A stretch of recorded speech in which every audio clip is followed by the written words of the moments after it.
Salve, rapaziada! Professor Rude na área, com mais uma biologia no dedão, hein? Vamos lá, pessoal. Senta aí na sua mesa de estudo, pega seu caderno, faz as suas anotações, bebe aquele golinho de café, porque eu sei que você gosta, porque agora a gente vai falar de enzimas, tudo bem? Muito bom. Veja que eu já coloquei aqui alguns desenhos, para a aula não ficar tão extensa, para a gente preencher essas lacunas aqui em branco juntos, tá? Fazendo algumas anotações importantes. Bom, vamos nessa. A primeira coisa que eu quero que vocês lembrem é o seguinte: enzima é um nome que a gente dá para catalisadores biológicos. Então anota lá, pessoal. Quando você escutar a palavra enzima, você está lidando com um catalisador biológico. Show, show, tá? Gente, a letra do professor é feia, vocês já sabem disso, tá? Bom, quais são as moléculas que têm essa função catalítica, tá? Tem a função de catalisadores biológicos. As nossas proteínas, ok? E também alguns RNAs, tá? Esses RNAs aqui com função catalítica, eles ficaram conhecidos na biologia como ribozimas, tá? Então, toda vez que a gente falar de enzima, você vai pensar ou é proteína ou é RNA, tá? Lembrando que os RNAs que têm função catalítica são conhecidos como ribozimas, tudo bem? Então vamos de novo. Enzimas são catalisadores de natureza biológica. Podem ser proteínas ou podem ser RNAs. Lembrando que os RNAs são conhecidos como ribozimas. Ok? Muito bem, pessoal. Vamos entender como é que funciona aqui primeiro um catalisador, tá? Independente se ele é biológico ou não, um catalisador ele tem uma função, ele tem que acelerar uma reação química, tá? O interessante do catalisador é que ele acelera a reação química sem ser consumido, tá? Ele apenas faz com que a reação aconteça mais rápido. Então, tome aqui como exemplo, por exemplo, a reação, ó, A mais B virando C, uma reação de transformação, tá? Então eu tenho aqui desse lado da setinha os reagentes, tá? Como é que é o nome dessa parte aqui? Reagentes. E desse lado de cá eu tenho, ó, o que foi formado, que a gente chama de produto, tá? Então reagente forma o quê? Produto. Muito bem, pessoal. Os reagentes, naturalmente, para eles poderem formar esse produto C aqui, eles teriam que aumentar a sua atividade cinética. O que seria a sua atividade cinética? Eles teriam que se movimentar bastante. Vão movimentar, movimentar, movimentar até o ponto que eles colidem. Quando eles colidem, olha só, eles se transformam no produto. Só que para você aumentar a atividade cinética de alguma molécula, alguma espécie química, você tem que fazer com que essa reação absorva muita energia, muito calor, por exemplo. E aí você aumenta a atividade molecular, fazendo com que os reagentes reajam para formar um produto. Isso não é uma coisa muito interessante em sistemas vivos. Se você aumenta demais a temperatura, você pode fazer com que reações de transformações aconteçam. Sim, vão acontecer, mas também reações de quebra, de destruição. As nossas próprias proteínas, elas podem desmanchar quando você aumenta demais a temperatura. Então você tem que ficar ligado com isso. Para resolver esse problema, para a gente fazer com que os reagentes consigam interagir formando produtos sem ter que aumentar a temperatura nos sistemas biológicos vivos, o que nós criamos? Nós criamos as enzimas, tá? Que são os nossos catalisadores. O que as enzimas fazem, pessoal? As enzimas fazem com que os reagentes consigam interagir mais rapidamente, sem ter que aumentar a temperatura corporal, para formar os produtos necessários. Tudo bem? E como isso é feito? Já vou te explicar. Antes de eu te explicar como isso é feito, usando aqui uma enzima como exemplo, eu quero que você preste atenção aqui nesse gráfico. Ó. Você tem aqui ó, um gráfico, um plano cartesiano simples, né? Aqui ó, você tem, nesse eixo aqui, ó, que representa o Y, a quantidade de energia. Opa! Energia, tá bom? E aqui, ó, no X, você tem o sentido da reação. Então, o sentido. Perceba que o sentido é o seguinte, pessoal. A mais B vão interagir para formar quem? C. Esse é o sentido que a gente está fazendo aqui na nossa reação de exemplo, tá? Agora eu quero que vocês entendam uma coisa. Para uma reação química acontecer, pessoal, ela precisa de uma certa quantidade de energia. Veja aqui ó, no gráfico, ó. Eu preciso de uma certa quantidade de energia. Essa certa quantidade de energia necessária para uma reação acontecer, eu estou representando aqui, ó, de vermelho, ó. Tá vendo aqui, ó? Essa quantidade de energia que eu estou representando de vermelho aqui, ela ficou conhecida na biologia como EA. O que seria EA, pessoal? A famosa energia de ativação. Energia de que, gente? De ativação. Quem estiver anotando, anote lá, tá? EA é a quantidade de energia necessária para os reagentes reagirem formando um produto, tá bom? Essa energia de ativação, tá, é que evita que os reagentes reajam espontaneamente para formar os produtos. Ou seja, eu tenho que superar, eu tenho que fornecer essa quantidade de energia para que A mais B se transforme em C aqui na nossa reação hipotética, tudo bem? Como eu disse para vocês, naturalmente isso envolveria absorver calor. Nos sistemas vivos, absorver calor não é interessante porque pode levar à destruição de outras peças biológicas ou outras moléculas. Então, para que aconteça a reação sem aumentar muito a quantidade de calor absorvida no sistema vivo, a gente entra com os catalisadores. E aí o que os catalisadores fazem? Eles reduzem essa quantidade de energia aqui necessária para uma reação acontecer. Então, esse é o pega, essa é a ideia que você tem que pegar. A energia de ativação necessária para uma reação acontecer na presença de uma enzima é menor. A gente vai chamar isso aqui de EA. Imagina que essa setinha aqui seja a EA, tá? Mais o que, pessoal? Mais um catalisador. Professor, como assim? O catalisador reduz a quantidade de energia necessária para a reação acontecer. E aí a reação acontece mais rápido, sem que seja necessário absorver calor para aumentar aqui a cinética entre as moléculas, tá? Se não estiver entendendo a aula, pessoal, assista mais uma vez, respira, tá? Tem muita informação química aqui embutida, tá? Quem não tem a manha de entender química, é interessante dar uma lida também em algumas partes da química que trabalham esse assunto, tudo bem? Então vamos lá de novo? Para que uma reação química aconteça sem que tenhamos que absorver muito calor, nós usamos o quê? Os catalisadores biológicos. Qual que é a função do catalisador biológico? É reduzir a quantidade de energia necessária para uma reação acontecer. Essa energia é conhecida como energia de ativação, tá? Então a energia de ativação na presença de um catalisador é menor. Perceba que no meu gráfico ela foi bem menor. Ou seja, fica mais fácil de A mais B interagirem na presença de um catalisador do que sem o catalisador. Veja a quantidade de energia necessária sem o catalisador e a quantidade de energia necessária com o catalisador, beleza? Agora, vamos lá, na vida real, sem falar de gráfico, vamos pensar na vida real. Como é que aconteceria essa reação na vida real? Perceba que essa molécula aqui, ó, grandona preta, ó, isso aqui é uma enzima. Opa, isso aqui é o que, pessoal? Uma enzima. Show, né? Então você está olhando aqui uma enzima. Perceba o seguinte, pessoal, a enzima tem um espaço grandão aqui, ó, que geometricamente ele consegue se encaixar a essas moléculas aqui, ó, que no nosso exemplo são os reagentes. Essas moléculas aqui que vão interagir com a enzima, elas ficaram conhecidas como substrato. Opa, informação importante, hein? Substrato, pessoal, é qualquer molécula que vai interagir na presença de uma o quê? De uma enzima. E olha só que bacana, o substrato, ele vai encaixar nessa parte aqui da enzima, ó. Essa parte da enzima, ela tem uma morfologia semelhante ao substrato. Essa parte aqui ficou conhecida como sítio ativo. Você pode falar sítio ativo ou sítio catalítico, tá? Que é onde vai acontecer a reação propriamente dita. Olha só que legal, pessoal. Quando o substrato encaixa ali no sítio ativo, as moléculas reagem rapidamente sem a necessidade de absorver calor. Reagindo, elas se transformam no produto. Dá uma olhada aqui para você ver, ó. Olha só o que aconteceu. Se encaixaram perfeitamente aqui, ó, no sítio ativo da enzima, tá? Aliás, essa imagem que você está vendo aqui, ó, ela ficou conhecida na biologia como enzima substrato, ES.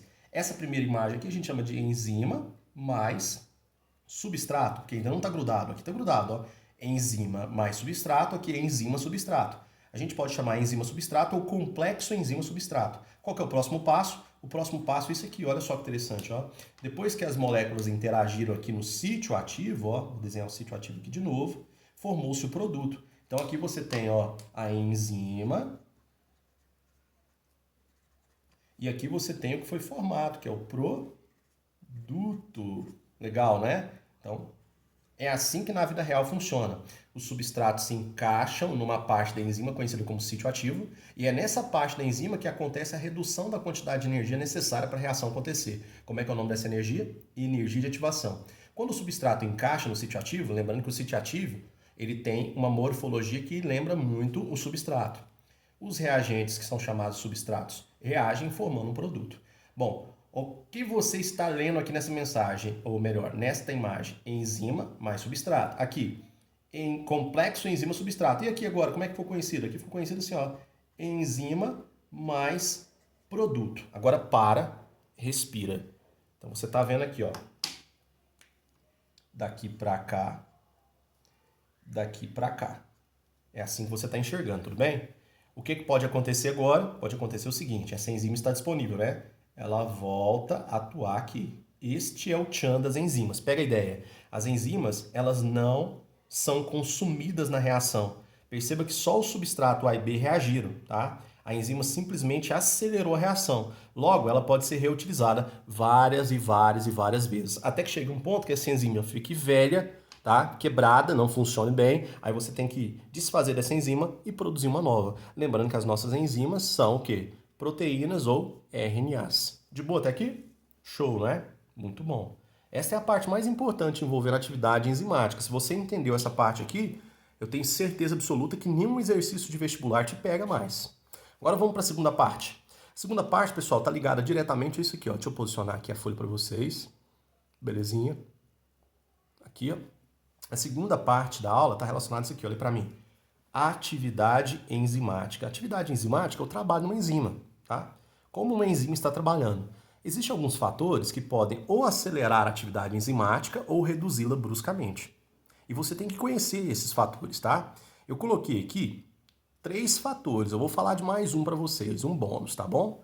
Vem comigo então. Temperatura. A temperatura ela pode aumentar a atividade enzimática ou reduzi-la bruscamente. pH, lembra? pH, pessoal, é aquela escala logarítmica, né? Bicho pegando lá na química, que te dá uma ideia se o ambiente está ácido, se está básico ou se está o quê? Neutro, tá? A gente vai falar disso daqui a pouco. E aqui você tem, ó, concentração de substrato. Concentração de substrato é a quantidade de substrato. Ô, professor, o que é substrato? Substrato é o nome que a gente dá para os reagentes que vão reagir na presença de uma enzima. Ficou claro? Substrato é o nome que a gente dá para os reagentes que vão reagir na presença de uma enzima, ok? Então, ao pé da letra, substrato é a quantidade de reagentes que a gente tem, ok? Se tiver muito reagente e pouca enzima, a atividade enzimática fica reduzida, ok? Se tiver pouco reagente e muita enzima, a atividade enzimática é bem rápida, belezinha? Então, vamos lá, vamos ponto a ponto. Veja que é leitura gráfica, a gente tem que saber ler os gráficos, tá? Senão você fica perdido. Vamos ler aqui primeiro, ó. Você está vendo aqui, ó, um plano cartesiano. Vamos começar aqui pela temperatura. Então você vai ter aqui, ó, atividade enzimática em função da temperatura. Vamos imaginar que essa temperatura aqui em graus Celsius, tá? Embora graus Celsius não seja a unidade oficial de medida no sistema internacional. Vamos imaginar o seguinte, vamos imaginar que essa enzima que a gente está analisando nesse gráfico que seja uma enzima humana, tá? Uma enzima humana. Vamos colocar aqui uma temperatura aqui, ó, mais ou menos de 36, tá? 36 graus Celsius é a temperatura média aí do corpo humano. O que vocês estão vendo aqui, pessoal? Abaixo de 36 graus, olha só, a atividade enzimática é muito reduzida. Mas à medida que você vai aumentando a temperatura, olha o que está acontecendo com a atividade, ó. Ela vai aumentando, aumentando, aumentando, aumentando, aumentando, até que ela chega aqui num ponto máximo, ó. Esse aqui seria o ponto máximo, ó. Esse é o ponto máximo. Por que é o ponto máximo? Porque a enzima, ela foi programada para trabalhar bem nessa temperatura aqui, ó, de 36 graus, é uma enzima humana. Se a gente passa de 36 graus, aí a gente já começa a entrar num processo febril, lembra disso? Febre é aquele aumento de temperatura. Esse processo febril, o aumento de temperatura, o processo febril, pode fazer com que a enzima sofra algum processo de desmanche. Lembra que as nossas proteínas, elas desmancham se a temperatura ficar muito alta. Então, se aumentar demais a temperatura, a proteína desmancha. O que acontece então com a atividade enzimática se a proteína desmanchar? Ela despenca. Por que eu estou falando proteína? Porque a maioria das nossas enzimas são proteínas. Então você tem que ficar ligado ao seguinte, ó, temperaturas muito baixas, atividade enzimática é baixa. Temperaturas muito altas, além da que a enzima é programada para trabalhar, a atividade enzimática também despenca. Por quê? Porque vai acontecer aqui um processo chamado de desnaturação proteica. E a desnaturação proteica vai tirar a forma da proteína e a forma da proteína está ligada à função. Então vai acontecer a perda da atividade enzimática. Beleza? Fica ligado com esse valor aqui, gente, porque tem exercício vestibular que nem sempre traz o valor 36, tá? Às vezes traz um valor bem alto. Quando trouxer um valor bem alto, acima de 36, a gente provavelmente está lidando com uma enzima que não pertence à espécie humana, uma enzima de outra forma de vida, uma bactéria, sei lá. Beleza? Agora vem cá, ó, vamos aqui pro pH, tá? Deixa eu chegar um pouquinho para cima aqui para ficar legal para vocês entenderem. pH, pessoal, é aquela escala que vai te dar uma ideia se o ambiente é ácido, básico ou neutro. Aí para ficar legal, eu coloquei duas enzimas aqui para vocês entenderem isso bem. Essa primeira enzima que eu estou colocando aqui para vocês, ela é conhecida como pepsina. Lembra dela? Pepsina é aquela enzima que a gente produz lá no estômago, tá? Uma enzima estomacal. E essa segunda enzima que eu coloquei para você aqui, ela é conhecida como amilase. Essa amilase também ficou conhecida durante muito tempo como pitialina, tá? Amilase ou pitialina. Então você está vendo aqui, ó, nesse eixo superior, a atividade. Então, a atividade enzimática. O trabalho de uma enzima. E nesse eixo aqui de baixo, que seria o X, você está vendo o pH. Observe o seguinte, ó, eu estou aumentando o pH, ó, 2, 7, lá vai. O que eu quero que vocês entendam? Nesse primeiro caso aqui, ó, da pepsina, a pepsina é uma enzima programada para trabalhar num pH muito baixo. Olha o valor do pH, pessoal, 2. Então, no pH 2, a enzima chamada de pepsina, ela tem uma atividade ótima aqui, ó, tá vendo? À medida que eu aumento o pH, o que vai acontecendo? O ambiente vai ficando cada vez mais básico. Em ambiente básico, a pepsina para de funcionar. Agora, dá uma comparada com a amilase. A amilase, olha só, o ponto ótimo dela trabalhar é em torno de 7. Então quer dizer que abaixo de 7, que na escala de pH representa acidez, a amilase não funciona bem. 7 é ótimo para ela trabalhar, então ela é uma enzima programada para trabalhar em pH neutro, ou melhor, para trabalhar em ambiente neutro, tá? Legal, né? O que eu quero que vocês entendam aqui dessa explicação? Uma enzima que é programada para trabalhar no ambiente ácido não vai funcionar no ambiente básico e vice-versa. Uma enzima programada para trabalhar no ambiente neutro não vai funcionar nem no ambiente básico, nem no ambiente ácido. Então existe aqui um valor de pH ideal para cada enzima funcionar corretamente. E se você mexe no valor de pH, você faz com que essa enzima pare de funcionar. Esse clássico exemplo que eu dei para vocês aqui está relacionado à nossa digestão. Então olha só que legal, a amilase é uma enzima que funciona na boca. Então, quando a sua boca está funcionando corretamente, ela é neutra, pH em torno de 7. A amilase funciona muito bem. Lembra para que serve a amilase? Ela vai quebrar o amido em maltoses. Quando você ingere o alimento vai para o estômago. Lá no estômago, o pH é menor, 2, o ambiente é ácido. Isso vai fazer com que a amilase pare de funcionar. Ok? A amilase parando de funcionar, o que ela tinha que fazer, a sua atividade fica reduzida. Observa aqui para você ver, ó, redução, redução. Ponto ótimo de ação. Tudo bem? Então, dois fatores importantes quando se trata de atividade enzimática. A temperatura, ok? E o pH. Se você mexe na temperatura e mexe no pH, a enzima pode parar de funcionar. Fechou? Vamos para o último caso aqui, que eu acho interessante também da gente comentar, cai muito em exercício. Deixa eu posicionar aqui para vocês para ficar legal. Muito bom. Aí, ó. Lê aqui para mim de novo, ó. Concentração de substrato. Eita! O que é substrato mesmo? Vamos escrever aqui para quem ainda não entendeu. Substratos são os reagentes.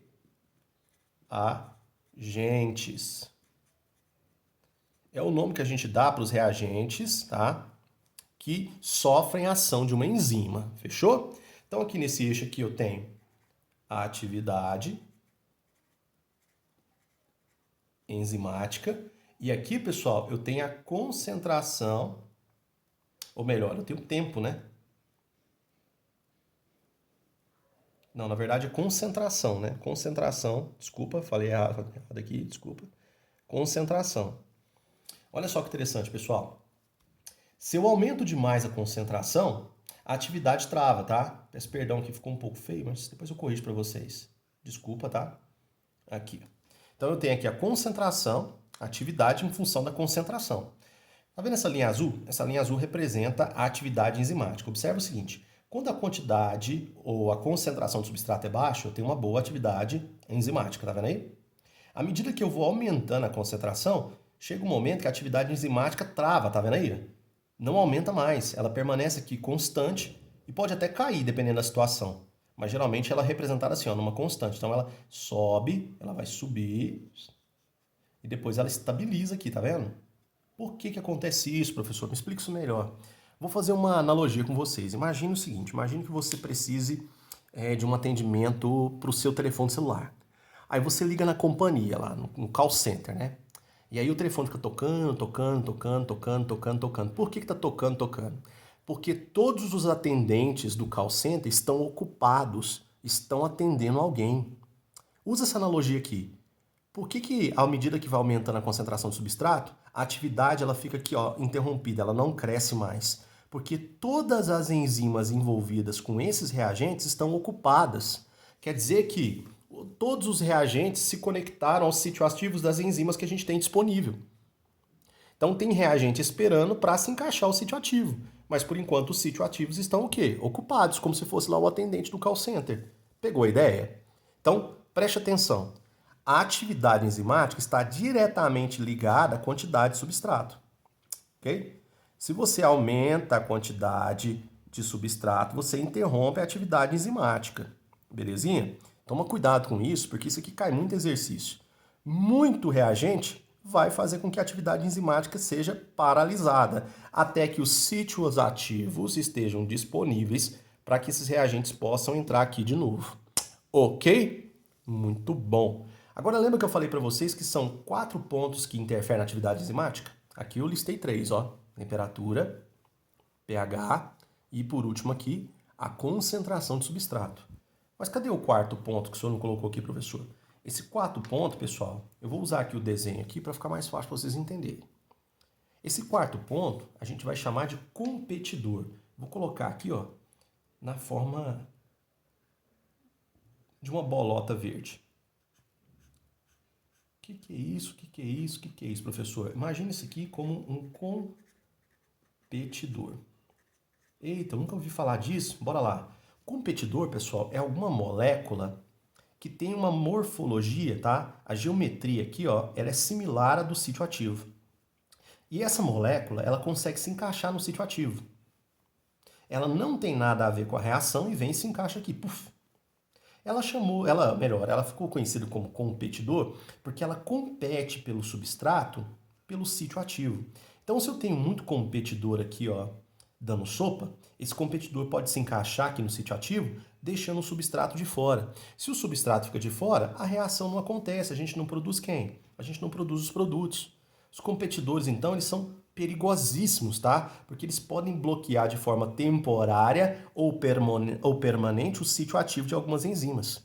Gente, a maioria dos competidores são venenos, tá? São moléculas venenosas que se encaixam aqui nas enzimas de forma temporária ou permanente, tá? Alguns competidores que vocês conhecem bem, venenos de alguns animais, podem se encaixar aqui nas enzimas, evitando que as reações químicas aconteçam. Também alguns agrotóxicos, tá? Alguns compostos organoclorados, organofosfatados, podem encaixar aqui no sítio ativo, tá? Dificultando a atividade enzimática. Então, quando tem um competidor, eu quero que você entenda que o competidor é uma molécula que tem uma morfologia de encaixe no sítio ativo. E essa molécula compete com o substrato pelo sítio ativo. Se essa molécula se encaixar aqui, o substrato não consegue se encaixar e aí não se formam os produtos desejáveis, tá? Então os competidores, eles são perigosíssimos. Exemplos de competidores: moléculas encontradas em venenos de animal, tá? E também componentes químicos que são provenientes de agrotóxicos, como organoclorados, organofosfatados, e lá vai, tá? Então vamos lá de novo. Quem interfere na atividade enzimática, para a gente encerrar essa aula? Temperatura, pH, a quantidade de reagentes ou substrato, e agora mais um aqui para você lembrar, os competidores. Todo mundo entendeu isso? Beleza, vamos encerrar. Nomenclatura. Nomenclatura, pessoal, é dar nome às enzimas, tá? É claro que nem todas as enzimas seguem essa regra, mas é interessante que você saiba como dar nome a uma enzima. Por quê? Não que você vá dar nome a uma enzima, né? Mas você pode identificar qual é a função dessa enzima por meio do nome dela, porque ela te dá uma pista, saca só. Primeira coisa que você tem que lembrar é o seguinte: a gente vai encontrar um sufixo ase, tá? Associado ao nome da molécula que sofre ação enzimática. Como é que é o nome da molécula que sofre ação enzimática? Substrato. Então, substrato mais ase dá o nome à enzima. Vou te dar um exemplo aqui fácil para você não esquecer mais. Ó, dá uma olhada aqui, ó. Amilase. Olha que legal. ase é o sufixo que representa uma enzima, e ami vem de amido, tá? Amido é o substrato de qual enzima? Amilase, ok? Outro exemplo aqui, ó. Peptidase. Peptidase, ó de novo aqui o ase, ó. Ase é o sufixo. Pepti vem de peptídeo. As peptidases são enzimas que quebram os peptídeos, ou melhor, os polipeptídeos. Para quem não lembra, os polipeptídeos são as proteínas, tudo bom? Outro exemplo aqui, só para ficar legal, ó. ATPase. Opa, ATPase. A ATPase é uma enzima que quebra ATP em ADP e fósforo, liberando energia para as nossas reações acontecerem, tá? Então existe uma infinidade aqui. É claro que nem todas seguem essa regra, tá? De nomenclatura. Por exemplo, olha aqui, pepsina. Pepsina não entra nessa regra, né? Ficou conhecida como pepsina e se estabeleceu como pepsina. Então, existem umas regrinhas de nomenclatura, mas nem todas as enzimas seguem. Por exemplo, a pepsina é uma delas. Fechou? Fechou? Agora, para ficar legal, para ficar bacana, o último assunto aqui, lê aqui para mim. Proteínas, ou melhor, enzimas conjugadas. Gente, enzimas conjugadas são enzimas que se associam a essa estrutura aqui, ó, que eu estou representando como se fosse um quadradinho, tá? Essa estrutura aqui é algum componente químico que vai se ligar à enzima para fazer com que ela funcione bem, que ela funcione corretamente. Existem três tipos de estruturas conjugadas a uma enzima. O grupo prostético, coenzimas e cofatores. Vamos lembrar o que cada um significa? Quando você escutar a expressão cofator enzimático, isso aqui provavelmente é um mineral. Ok? Minerais, eles podem se associar às enzimas para que elas funcionem melhor. Pô, vou te dar um exemplo. Já ouviu falar de cascata coagulatória? Cascata coagulatória é aquela série de reações químicas para formar coágulos. Coágulos evitam sangramentos, hemorragias. A primeira enzima da cascata coagulatória é conhecida como tromboplastina. Ela é liberada pelas nossas plaquetas. A tromboplastina só funciona bem se ela se associar ao cálcio. E o cálcio é o quê? Um mineral, tá?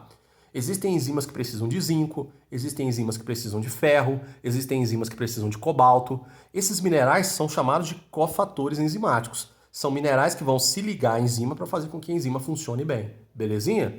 Outra coisa interessante aqui, ó, o grupo prostético, pessoal. O grupo prostético ele é um grupo não proteico. Como assim não proteico?